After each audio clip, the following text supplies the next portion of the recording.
So we're picking up there on page 372, dealing with the management plan. The management plan would be what's created by you as the property manager.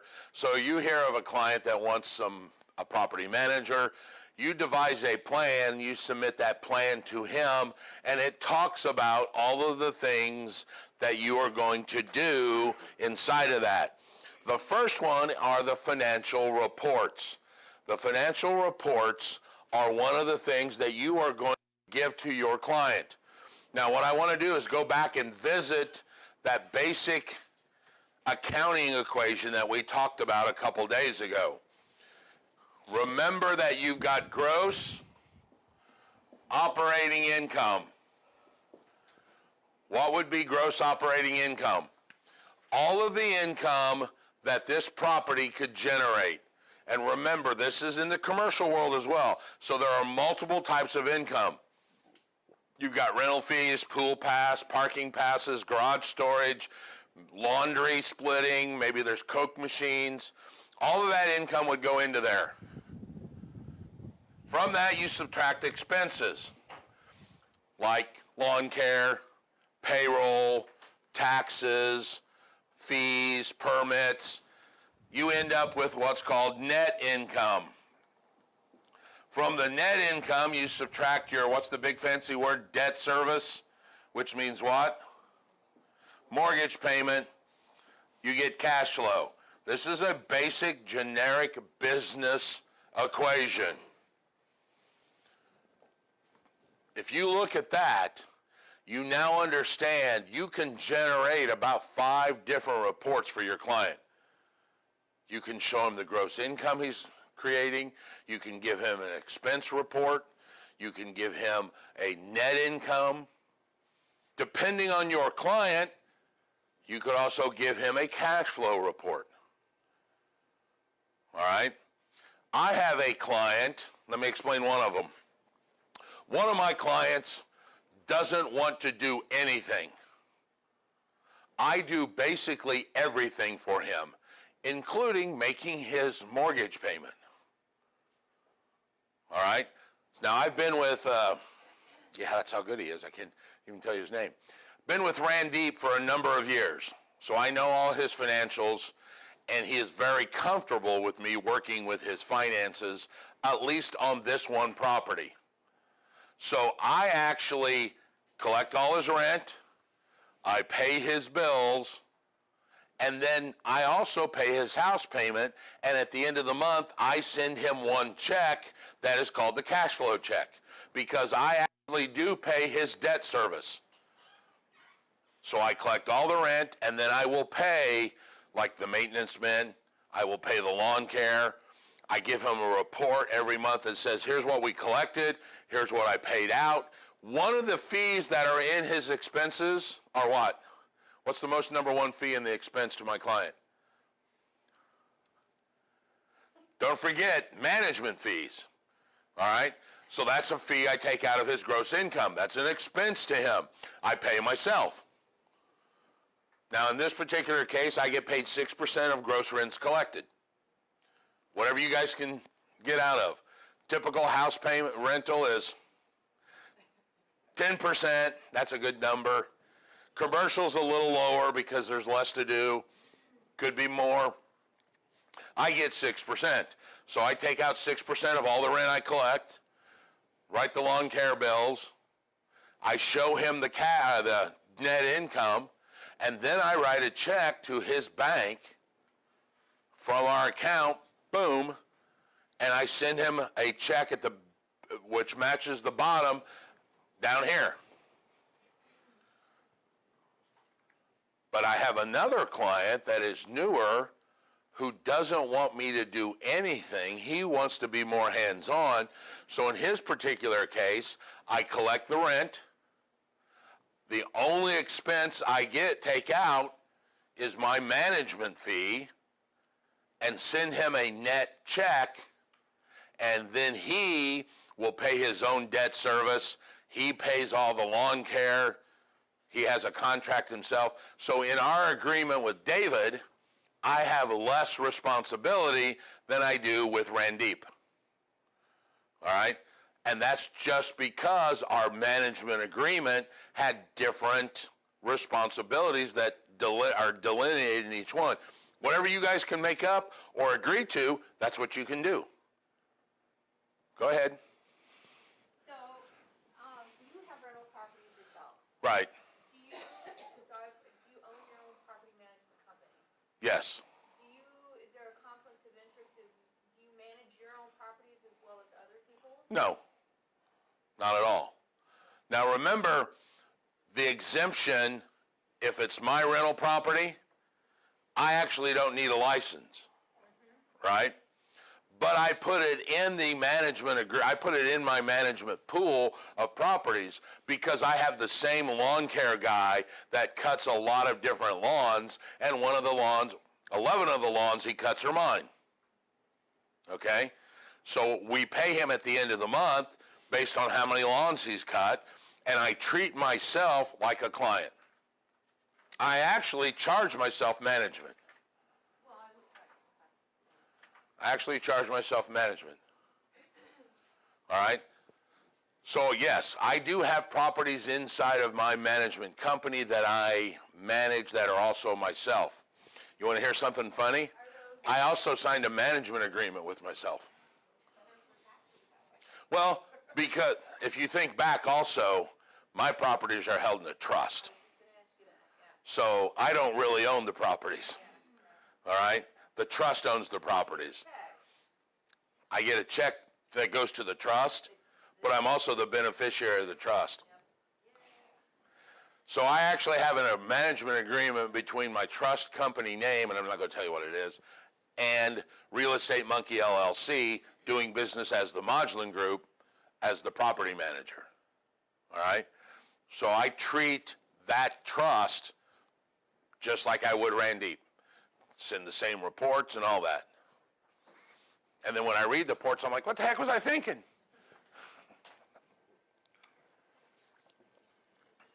So there on page 373, you can see a lot of the reports that can be generated. Income report, expense report, profit and loss statements. You can actually project what the income's going to be. You can compare actual versus projected. All kinds of reports that they are dealing with. Some of the other things that you get involved with, and there's that whole selecting rental rates. Now, who sets rental rates? Michael, say it. The market sets the rental rates. But those rental rates better be able to cover all of the expenses. They better be able to create a return for your client. They better be in line with the whole market to do that. One of the common things that will happen, you're going to get a client that says, okay, I can't sell my house. I bought a new one. I want to rent this one. Can you rent it for me? And you go, yeah, we can rent it. It's probably going to be $750. And they're like, but my payment's $800. I want you to rent it for more. No, you bought the property wrong, because the rental rates in this market are X and you owe more than that. Okay? So the best way when I teach investors about that is find out what the rental rate is in that market and back calculate into, well, if the rental rates are $800, I want to earn $100 a month. It means I can only afford $700 as a payment. Put some maintenance in there. That means $600. Call your mortgage guy and go, hey, at today's interest rate, what does $600 a month buy me? And he's going to tell you $75,000 or whatever number. That's what you pay for that investment property. So teach your clients to back into the purchase price. You don't want them to go, oh, I thought it was a deal at 80. No, because now the rental rates are too high and your apartment's going to sit. All right?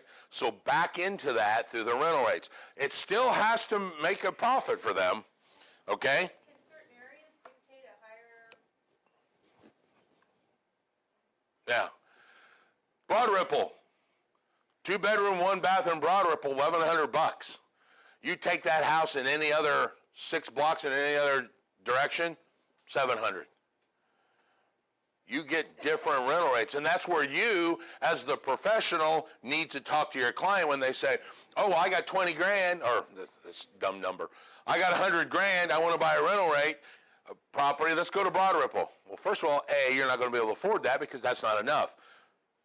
And I can show you that because that's back into it. Da-da-da-da-da-da-da. Properties there are 150. And rental rates change. I love economies of scale, by the way. The more units you can do for a person, the better you can help them. One rental house is not as good as having 8 or 9 of their rental houses. Or 8 or 9 units that are all in one spot. Because now you've got one maintenance man that goes to one spot that can work on 7 or 8 properties without driving around all day. If you have to go and collect rent, you want to go to one spot, walk to 7 or 8 houses or 7 or 8 units and collect rent. So economies of scale are very important for you guys in the property management, all right? And maintenance plans will kill you.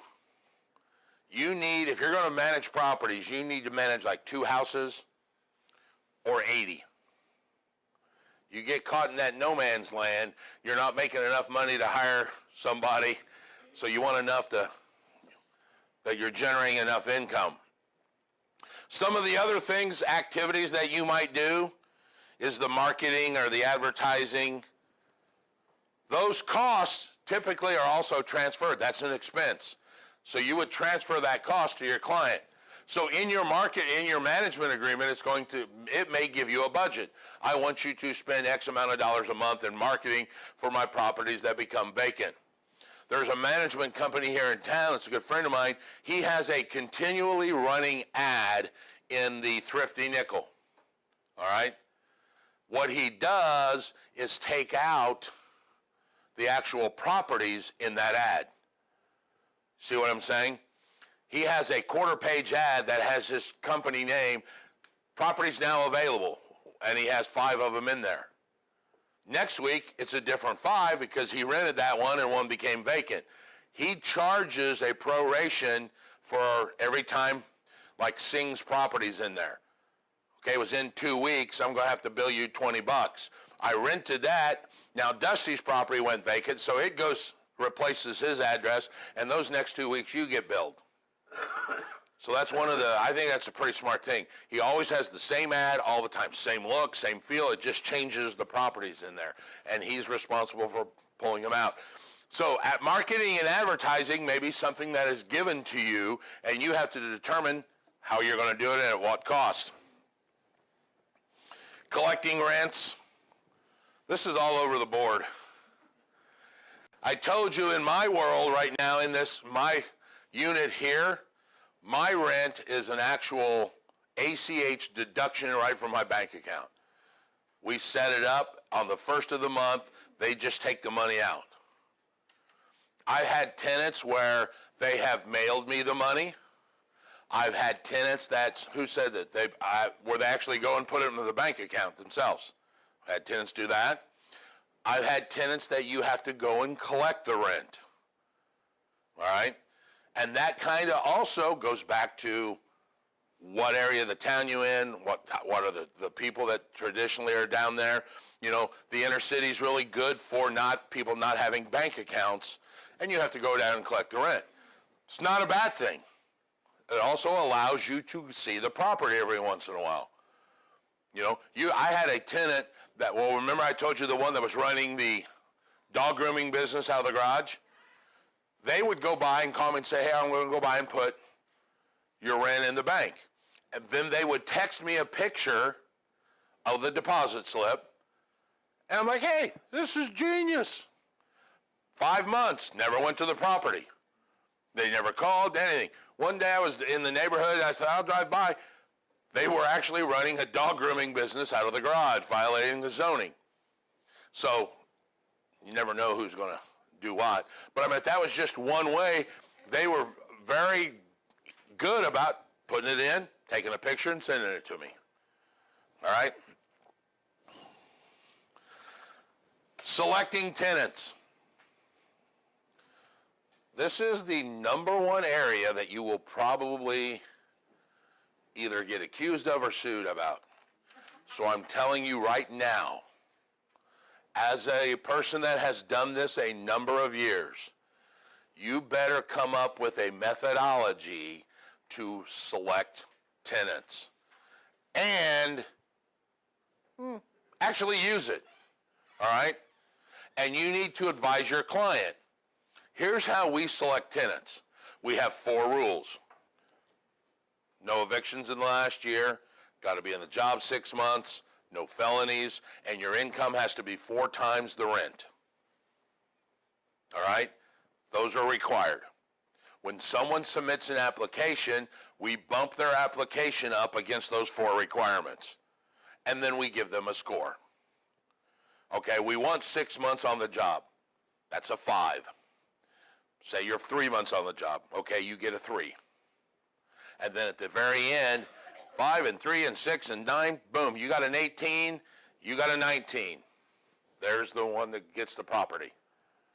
I have been taken to court twice on fair housing issues where I literally stood in front of the judge and said, Your Honor, here's the number, and we do this all the time.